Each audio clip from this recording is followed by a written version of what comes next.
네, 이제 형의 집행 및 수용자 처우에 관한 법률부터 들어가도록 하겠습니다. 시행령 시행규칙인데요.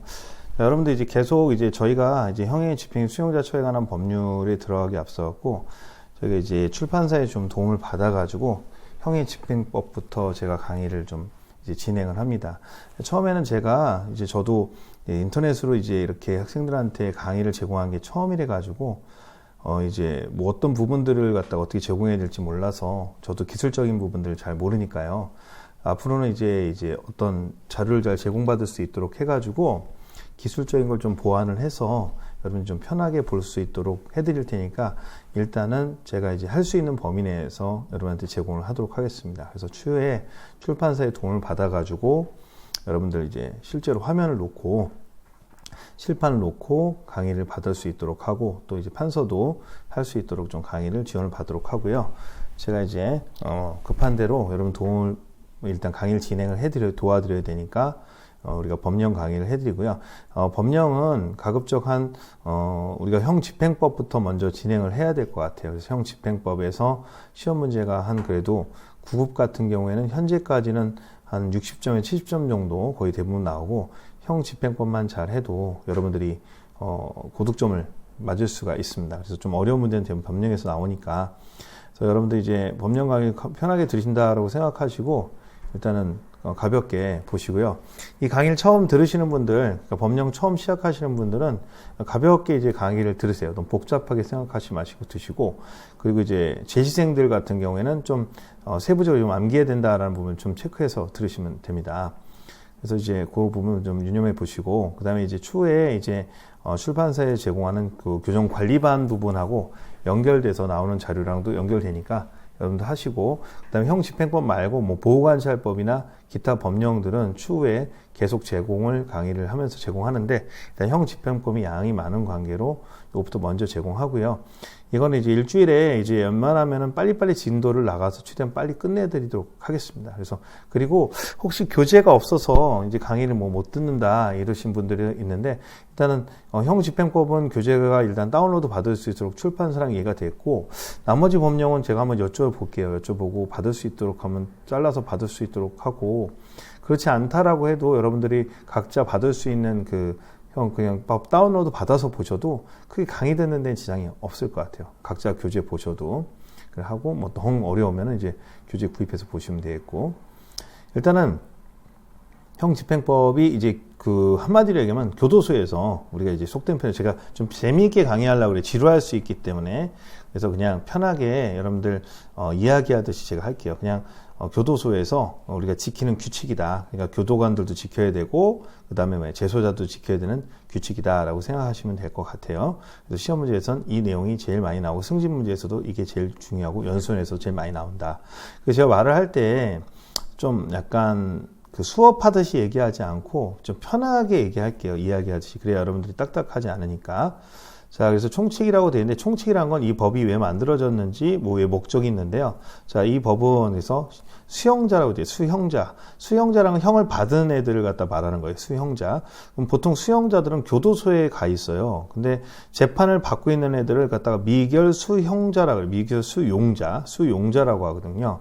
그래서 수형자는 이제 교도소에 들어가 있기 때문에 교정, 삐뚤어진 걸 바로잡는 거예요. 휜다리 교정. 그 다음에 교화는 마음을 바꾸는 거죠. 그렇죠? 교정, 교화인데 행동을 하는 걸 교정이고 마음을 바꾸는 건 교화라고 해요. 그러니까 교도소에서 우리가 하는 게 교정, 교화죠. 그러니까 나쁜 놈들 정신 차리게 하는 거야. 건전한 사회복귀. 그러면 이제 제가 빵에서 나와서 건전한 사회복귀를 도모하고, 그렇죠? 사람 만들어 갖고 수용자의 초, 그 다음에 도모하고라고 수용자라고 되는데 이건 뭐냐면 우리가 이제 재판 받는 애들 있잖아요. 우리가 이제 어떤 사람이 도둑질을 했다. 근데 이제 난 도둑이 아니야. 그런데 이제 유죄인지 무죄인지 모르잖아요. 근데 도망갈 것 같아. 그러면 일단 구속 재판을 하거든요. 근데 얘가 유죄인지 무죄인지 모르니까 구치소에다 집어넣어요. 그럼 얘가 갖다 미결 수용자라고 하거든요. 그럼 걔네들 처우를 해야 되잖아요. 그러니까 권리 교정시 운영에 관해서 필요한 사람을 규정하는 건 목적으로 하는 거죠. 그래서 여러분이 보셔야 될 건 수형자는 교정교화지만 수용조는 교정교화 안 하고 수용자는 처우하고 수형자는 교정한다 이렇게 구별하시면 돼요. 자, 정의라는 부분이 있어요.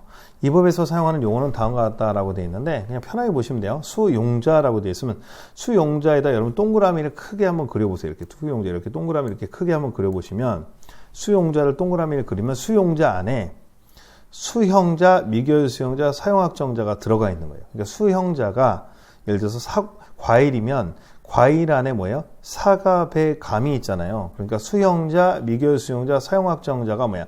사과, 배, 감이 되는 거야. 수용자가 뭐야? 과일이면 수형자, 미결 수용자, 사용확정자이지. 그러니까 우리가 다루고 있는 애들이 어디냐는 거지. 그러면 이제 수형자는 교도소에 있어. 보통 우리가 이제 교도소. 미결 수용자는 구치소에 있어. 구치소에. 사용확정자는 사용확정 판결을 받는데 아직 안 죽은 놈이지. 그럼 얘가 이제 만약에 일을 한다라고 하면은 보통 징역을 보통 사는 일을 하면 수형자인 교도소로 가고 일을 안 하고 나 일을 안 하고 싶어 그러면은 뭐야? 구치소로 가거든. 그러면 미결 수용자가 있는 구치소로 가. 그러면 이제 보세요. 수용자 보자. 수용자, 미결 수용자, 사용확정자 이런 애들이지. 일단 법률과 적법한 절차에 따라 교도소, 구치소 및 그 지소라는 건 이제 너무 작은데, 그러니까 파출소도 작은 지소가 있잖아요. 수용된 사람 말한다. 그러니까 우리가 교정직에서 이제 교정학하고 형사소송법을 배우잖아요. 그럼 교도소에서는 주로 형집행법이 많이 나눠지고 구치소에서는 왔다 갔다 재판받아야 되잖아요. 그러면 형사소송법이 많이 다루어져요. 그래서 이제 구치소에서 형사소송법을 배우는 거예요. 그 다음에 자 수형자라고 했죠. 수형자 징역형, 금고형 또는 구류형이라고 되어 있잖아. 그럼 징역형이라는 건 뭐냐면 교도소에서 일을 하는 걸 징역이라고 해. 우리가 사기꾼이나 도둑놈들은 날로 먹으려고 그러잖아. 그걸 갖다가 이제 노동 혐기라고 하거든요. 그러니까 일을 안 하고 편하게 먹고 살라는 놈들이잖아. 그럼 이런 애들은 일을 좀 노동을 통해서 교화를 하거든. 그래서 징역 3년 이렇게 처한다 이렇게 한단 말이야. 그럼 징역은 최소 1월이야. 1월부터 최대 30년이거든. 시험에 많이 나와. 1월에 30년인데 1월에 30년. 근데 가중처벌은 50년까지 가거든. 그러니까 징역 70년 갖고 왔다 그러면 거짓말이죠. 왜? 우리는 70년이 없으니까 최대 50년이란 말이야.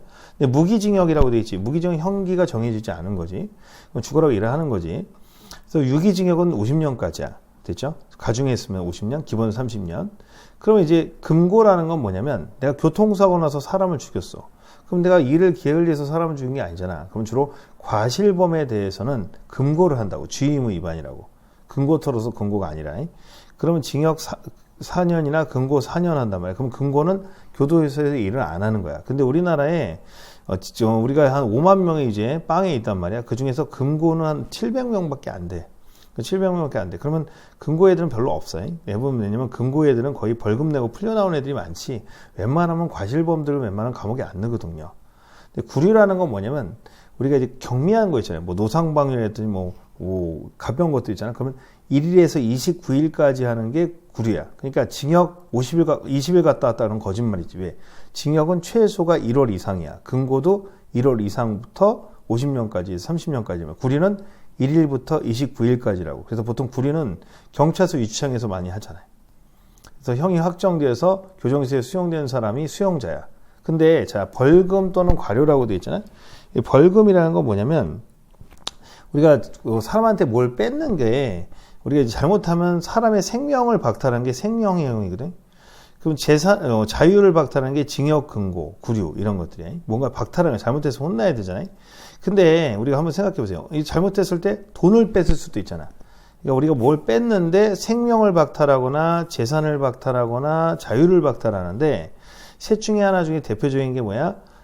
생명을 박탈하는 게 사형이고 징역이나 금고나 구류는 자유를 박탈하는 거야. 너 잘못해서 혼나야 되겠지.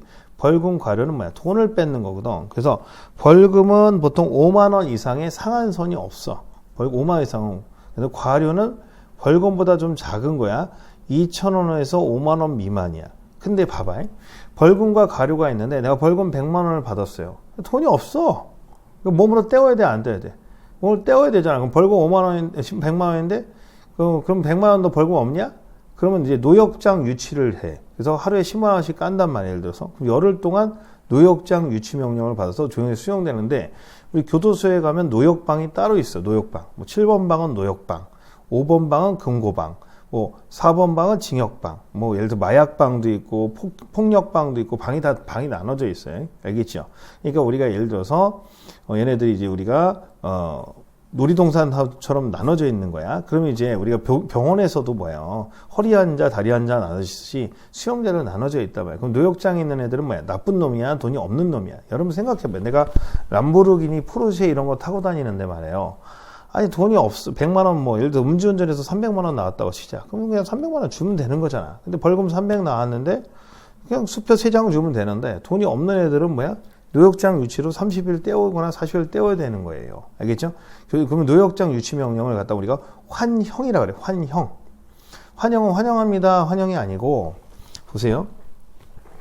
자, 우리가 돈을 바꿀 때 우리 외국에 갈 때 환전을 하잖아. 환전소라고 하잖아. 그럼 우리가 재산형이 봐봐. 재산형이 자, 자유형이 뭐야? 징역과 근고 구류형인데 그죠? 우리가 재산형은 뭐야? 벌금이나 과료거든. 벌금을 갖다가 뭐로 바꾸는 거야? 자유형으로 바꾸는 거야. 그걸 노역장 유치라고 그래. 그래서 환형 유치라고 그래. 환형 유치. 그러니까 몸으로 떼우는 거야. 그러니까 짜장면과 없어서 뭐야? 짜장면과 몸으로 떼면 노역장 유치랑 똑같은 거지. 알겠죠? 네. 자, 미결 수용자는 형사, 피의자, 피고인이라고 되는데 피의자 우리가 형사소송법에서 많이 나오잖아요. 우리가 이제 어떤 놈이요? 자, 봐봐요. 사람을 죽였거나 또는 뭐야 절도나 강도나 강간으로 이제 혐의가 있다고 그러면 의심돼서 피 보는 사람을 갖다가 피의자라고 한다고 형사사건에서 그러니까 사람 죽이는 이런 형사법에서 근데 이제 이런 놈이 범죄 혐의가 있으면은 재판에 붙여 그러면 그걸 피고인이라고 그래 피고인 그러니까 피의자 피고인은 뭐냐면 이제 형사사건에서 보통 경찰이 조사를 한단 말이야. 그럼 의심등에서 피 보는 사람을 피의자라고 하는데 피의자가 되면 사건 번호가 보여야 돼. 우리가 학교에 입학하면 뭐야? 형사 입건되고 입학하잖아. 그 범죄 혐의가 있으면 검찰로 보내. 검찰로 보내는 걸 송치라고 하거든. 검사가 봤을 때 죄가 없는 것 같으면 그냥 무혐의 처리하는데 죄가 있는 것 같으면 이거를 재판을 해봐야 되잖아. 그러면 공소제기란 거래. 재판을 한다. 기소를 한다. 기소하면 피곤해지잖아. 그럼 피고인이 되는 거야. 그럼 피고인이 유죄 판결을 받으면 수용자가 되는 거지. 그럼 수용자가 출소하면 전과자가 되는 거야. 그러니까 피의자가 피고인이 되고 피고인이 재판받으면 뭐야? 수용자가 되는 거야. 그러니까 자, 피의자는 뭐야? 경찰에서 형사 입건된 거야. 범죄 혐의가 있어서. 그치? 피의자가 뭐야? 재판을 받으면 피고인이 되는 거고. 그치? 피고인이 뭡니까? 확정 판결 받아서 교도소에 들어오면 수형자가 되는 거고, 그치? 수형자가 뭐예요? 우리가 출소하고 나오면 뭐야? 전에 과거가 있는 전과자가 되는 거지. 알겠죠? 예, 전과자가 되는 거야. 그러니까 달걀이 병아리가 되고 병아리가 뭐야? 닭이 되고 이런 식으로 뭐야? 피의자, 피고인, 수형자, 전과자 이런 식으로 이제 우리가 다윈의 진화론처럼 진화가 되는데 자, 피의자, 피고인이 예를 들어서 경찰이나 이제 피고인에서 이거 체포나 구속인데 체포는 보통 48시간 단기간 동안 가두는 거예요. 형사소송법 배우고 구속은 한 열흘 정도, 경찰 구속은 열흘이고 열흘 정도 도망갈까봐 오랫동안 가둬지면 갈 데가 없잖아. 그러니까 구속이 되는 거야. 그래서 구속돼서 재판을 받게 되지. 알겠죠? 재판을 받게 되면 왜? 우리가 봐봐요. 살인범이나 강간범은 범죄 혐의가 있을 때 도주나 증거의 염려가 인멸의 염려가 굉장히 많잖아요. 그러니까 도망가면 재판을 못하니까 우리가 피고인은 보통 구속 재판을 받는 애들이 있고 불구속 재판을 받는 애들이 있단 말이야. 그러니까 도주나 증거 인멸의 염려가 없으면 뭐야? 불구속 재판을 받고 그 다음에 이제 도주나 증거의 염려가 있으면 구속 재판을 받는 거지. 그래서 영장 실시심사 같은 거 받아가지고 이제 드랍되면은 뭐야? 그냥 떨어지면 뭐야? 이제 기각되면은 불구속으로 재판을 받는 거고 이제 영장이 발부되면 이제 구속 재판을 받는 거예요. 알겠죠? 그래서 우리가 이제 판사한테 가요. 판사한테 가면은 영장이 발부가 되면은 이제 구속이 되는 거야. 구속 재판을 받는 거고 안 그러면 불구속 재판을 받는 거지. 근데 우리나라는 이제 무죄 추정의 원칙이라 해서 무죄인지 유죄인지 모르면 무죄로 보거든. 예를 들어서 제가 의사예요. 근데 범죄 혐의가 있어서 강간범이다. 그래서 체포됐어. 그래서 이제 구속이 됐어. 근데 내 병원은 망해 안 망해? 망했잖아. 근데 나중에 무죄 판결을 받았어. 근데 무죄 판결을 받는다고 나 병원 다 망했지. 나 이혼당했지. 그럼 누가 보상해 주냐고. 물론 국가에서 형사보상을 해주지만 사실 그 보상해주는 돈 가지고는 내 여태까지 명예와 잘 나가던 내 어떤 모든 것들이 복구가 안 되잖아. 그러니까 우리는 불구속 재판이 원칙이야. 근데 예외적으로 구속 재판을 하는 경우는 도주나 증거 염려가 있단 말이야. 그러면 이제 구치소에 넣는 거야. 동부구치소, 서울구치소 이런 데 넣는 거란 말이지. 그러면 이제 어디에 우리가 이제 구치소에 교도관들이 이제 얘네들 데리고 있는 거야. 미결 수용자들. 근데 미결 수용자들은 무죄 추정이기 때문에 수용자들하고 대우가 달라. 그래서 미결 수용자들은 수용자랑 다르기 때문에 미결 수용에 관한 문제가 꼭 시험에 출제가 되는 거야. 알겠어요? 네, 그렇게 기억하시면 되는 거고. 네. 그래서 미결수들은 일반적으로 뭐야? 구치소에 있는 거고, 수용자들은 교도소에 있는 거예요. 네, 그렇게 기억하시면 돼. 그 다음에 이제 사형 확정자라고 되어 있는데, 이 사형 확정자들은 확정 판결을 받으면 보통 사형! 이렇게 선고가 됐잖아. 그러면 이제 보통 법무부 장관이 6개월 안에 그 교도소든 구치소든 거기다 사형 집행 명령을 내려줘야 돼, 6개월 안에. 그러면은 보통 교도관이, 교도소장이, 그 구치소장이나 그 안에서 우리나라에서 이제 사형 집행할 수 있는 시설이 4군데밖에 없거든. 그래서 그 4군데, 우리나라 50여 개의 어떤 규정시설 중에서 사형 집행할 수 있는 데가 서울하고 부산하고 광주하고 뭐 대구 정도밖에 없어요. 그럼 거기서 이제 목매달아서 죽여야 되는데 우리나라는 사형 집행을 안 한다고, 현재. 우리나라는 사형 폐지 국가야. 그냥 사형 선고는 하지만 집행을 안 해. 그래서 이제 사형 선고하면 6개월 안에 사형 명령해서 이제 목매달아서 죽여야 되는데 군인은 총살, 민간인은 뭡니까? 이제 교수를 한다고, 교수. 대학 교수가 아니라 목에 그 줄 매달아가지고 퉁 떨어뜨리면서 떨어진단 말이에요. 그러면 이제 수용된 사람을 말하는데 사형 확정자는 문제는 뭐냐면 안 죽여, 우리나라에서는. 그러니까 계속 놔두는 거야. 그러니까 여러분들 굉장히 힘들겠죠, 교도관이 되면. 얘네들은 사고도 많이 치고 하니까. 그래서 그냥 기존에 수용되는 사람이에요. 그래서 사형 확정자에 대한 대우도 시험에 잘 나와요. 그래서 우리가 교정직 시험에 9급에서 미결 수용자에 대한 처우나 사형 확정자의 처우도 시험에 잘 나와요. 알겠죠? 그 다음에 이제 그 밑에 보면은 이제 법률과 적법한 절차에 규정에 수용된 사람이라고 되어 있는데, 자, 보호관찰 대상자의 유치라는 게 뭐냐면, 자, 우리가 이제 우리는 이제 교정직 공무원은 뭐야? 교정직 공무원인데 보호직 공무원이라고 또 있잖아. 보호관찰이라고 해서 전자발찌 차오고, 예를 들어서 이런 애들 있잖아요. 그럼 전자발찌 차고 돌아다니잖아. 우리가 예를 들어 강간범이야. 그럼 이 강간범이 뭐야? 조두순 이런 애들 있잖아. 그럼 나갈 때 뭐야? 위험하니까 장래의 위험을 방지하기 위해서 전자발찌를 채운다고. 그럼 전자발찌 차고 돌아다니잖아. 근데 얘네들이 준수사항을 위반한다고. 연락 제재로 해야 되고, 그렇죠? 이게 시험에 꼭 나와. 우리 교정직 시험에도 꼭 나오거든. 예? 준수사항 위반하면은 이게 얘를 갖다가 다시 감옥에 넣을지 안 넣을지를 일단 킵을 해야 되잖아. 그래서 시험에서 유치해서 판단한다고. 얘가 다시 감옥에 넣을지 아니면 뭡니까? 그냥 다시 보호관찰 할지 할 때 이제 킵을 해서 대선할 때 잠깐 판단할 때 시간이 필요할까 안 필요할까? 필요하단 말이야. 얘를 갖다가 집어넣을지 안 집어넣을지 판단할 때 잠깐 할 때 여기 잠깐 두는 거고, 감치명령이라는 게 뭐냐면 외울 필요 없고 이제 숫자는 안 외워도 돼요, 시험에. 법원에 가면요 가끔 이런 경우가 있어요. 자, 재판하는데 판사 이 거지 같은 놈아 이렇게 욕하는 놈이 있어요. 나도 판사 너 하겠다라고. 그러면 법정에서 질서 유지에 대한 법정 경찰권은 재판장한테 있어요. 재판장한테 까불잖아. 소리 지르면 법원에서 야 감치명령 한다고. 감치라고 하면 어떻게 돼? 법원에서 판사가 뭐야? 쟤 집어 쳐넣어 그러면 법정경위라는 애가 있어요. 법정경위가 뭐 하냐면 법정에서 질서 유지하는 데인데 얘는 누구 말을 들으면 그 판사, 가운데 있는 판사 있죠. 그 옷 입은 사람 있잖아요. 그 판사 입은 놈 말을 듣는단 말이야. 판사 입은 분의 말을 듣지. 그래서 양쪽에 팔짱 끼고 데려가. 근데 줄 데가 없잖아. 어디? 그냥 우리 구치소나 교도소 교정실에 집어넣는 거. 왜? 법원에는 그런 시설이 없으니까 감시되는 거지. 일시 수용자인데 이것도 시험에 몇 번 나왔는데 봐봐. 피석방자가 질병 등의 이유로 귀가를 곤란하여 신청해 석방했는데 내가 5월 15일 날 출소를 한다고 치자. 근데 5월 출소를 하는데 5월 15일 날 갑자기 맹장이 터진 거야, 아침에. 그러면 집에 못 가잖아. 그러니까 맹장 수술해서 치료받을 때까지 한 4, 5일 정도 케어를 해야 되는데 본인이 신청을 해야 돼. 소장이 야 며칠 더 있어라. 이거 안 돼. 예, 이건 불법 구금이 되기 때문에. 그러니까 본인이 신청하면은 이 수용될 수 있는데 시험에 뭐가 잘 나오느냐. 일시 본인이 신청하지 않고 소장이 직권이라는 건 뭐냐면 소장 마음대로 일수용할 수 있다 없다? 없다라는 거예요. 시험이 잘 나오고, 피보호 감호자라는 건 뭐냐면 사회보호법이라 그래가지고, 예? 이 사회보호법이 뭐냐면 옛날에 그 전두환 대통령 때 있었어요. 삼천교육 때 이런 게 있어갖고 옛날에 이제 질서 위반하는 애들 있잖아. 그러면 우리가 상습절도자나 이런 애들은 우리가 옛날에 지금 총송이 유명하잖아요, 그죠? 총송 지금 이제 제 보호감호소, 옛날 보호감호소라는 게 있어요. 지금은 이제 제 3 교도소죠. 경북 북부 3교도소나 이런 데가 있어요. 2교도소 이런 데 있었단 말이야. 이런 데 이제 범죄 혐의가 있는 애들이 출소하고 나서도 재범 위험성이 있으면 보호감을 했었다고. 그런 애들 갖다 이제 케어했었던 애들 갖다가 교정실에 수용되고 있어요. 이건 별로 중요하지 않아요. 사회보호법 폐지가 됐기 때문에. 하여튼 간에 이런 애들이 결국 시험에서는 뭐야?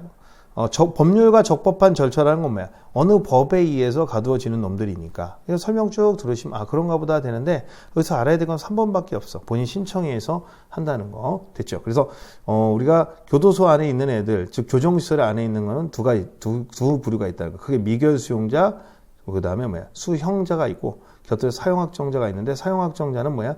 교도소에 있을 수도 있고 구치소에 있을 수도 있다. 알겠죠? 그 다음에 이제 수용자는 주로 미결 수용자는 주로 구치소에 있고 수형자는 뭐야? 교도소에 있다. 이렇게 정도 기억하시면 돼. 근데 시행규칙에 보면은 정의가 있는데 별로 안 외워도 되고 그냥 가볍게만 봐요.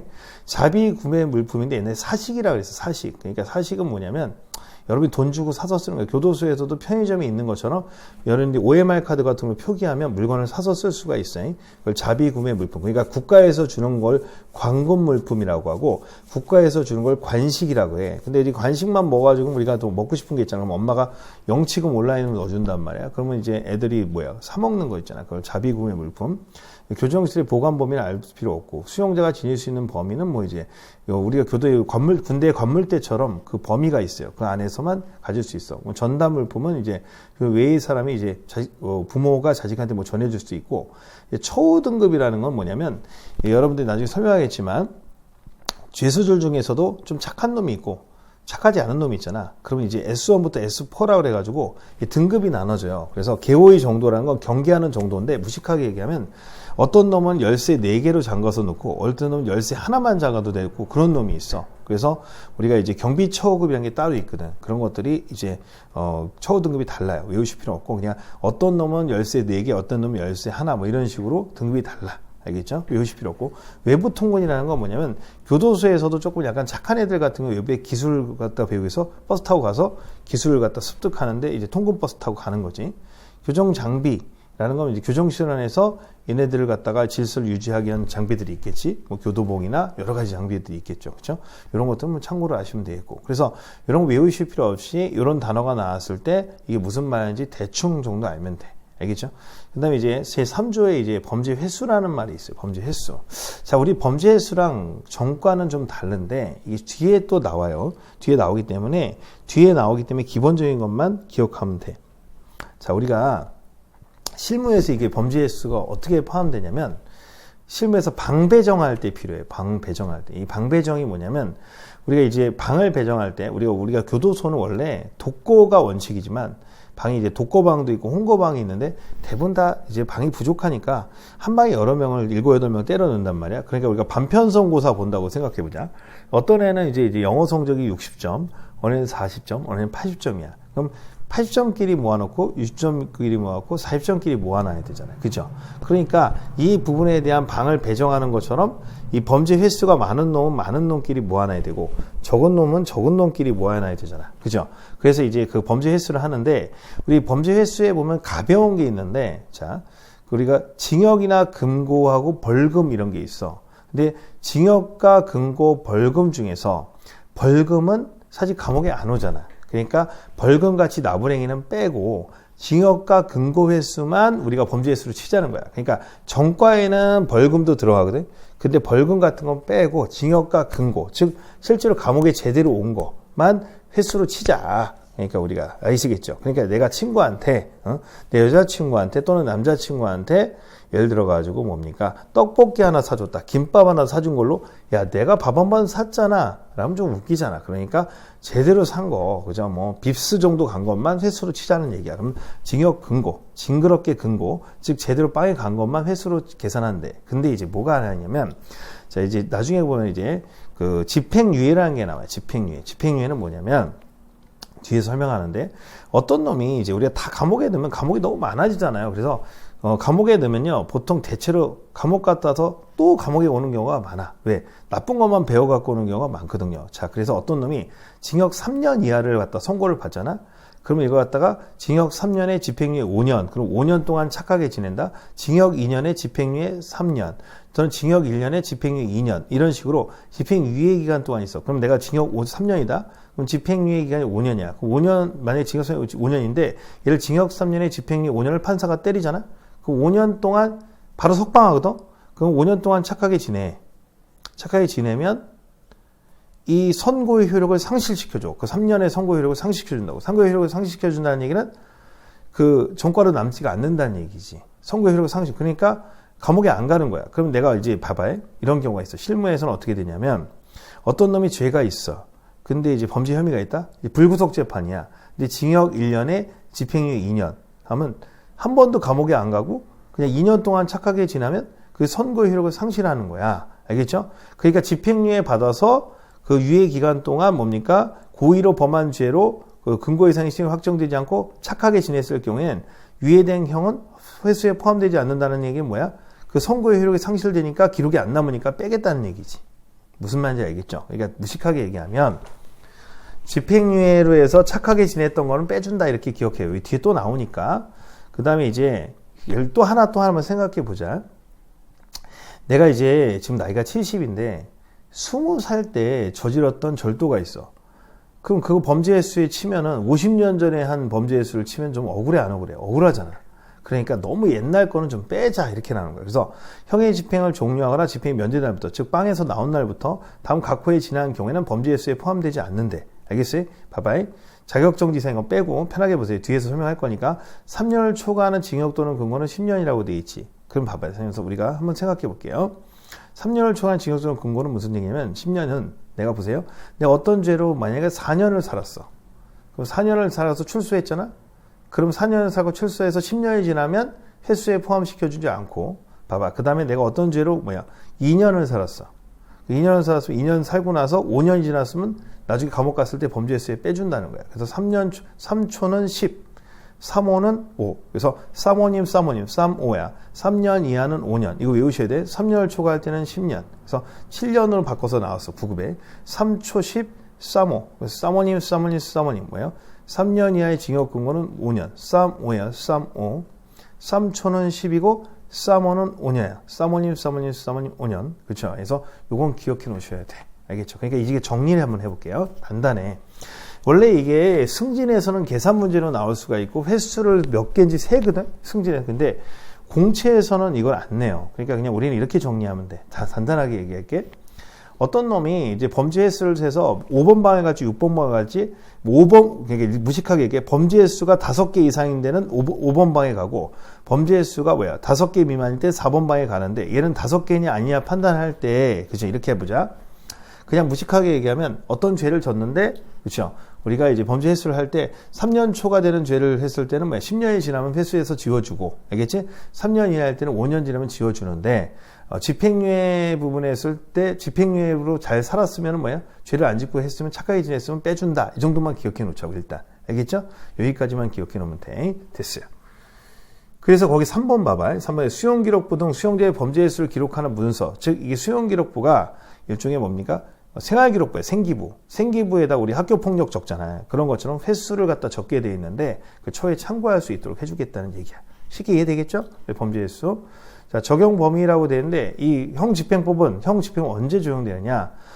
이 법은 교정체의 구내라는 건 뭐예요? 교도소 안이라는 뜻이야. 교도관의 수용자 개호가 있는 그 밖의 장소라는 게 뭐냐면 가끔 이제 이 재소자가 외부에서 치료를 받는 경우가 있어요. 외부 치료. 외부 치료가 뭐지? 이빨 같은 거 아프면 바깥에 치료를 받을 수가 있거든. 그러면 교도관이 데리고 가거든. 그죠? 데려가면 용건의 공간에서 개호할 수가 있으니까 형집행법이 원래는 교도소 안에서만 적용되겠죠. 근데 교도관이 애들을 데리고 다니면, 재소자 데리고 다니면 그 바깥에서 형집행법이 적용이 되고, 인권 존중하는 건 상식이고, 그죠? 차별금지. 여기서부터 이제 봐야 되는데, 차별금지부터 이제 천천히 제가 설명을 드릴 거예요. 좀 쉬었다가 이어서 제가 설명을, 근데 처음이니까 좀 천천히 설명을 드리는데, 천천히라기보다는 좀 재미있게 설명을 드리려고 해요. 그러니까 이게 여러분들 쭉 보면서 이해되는 부분들 쭉 같이 돌보면서 편하게 이야기하면서 정리합니다. 그래서 시험에 나오는 부분 뒤에서 체크 해드릴 테니까 여기 정리하시면 될 것 같고요. 좀 쉬었다가 이어서 보도록 하겠습니다. 네.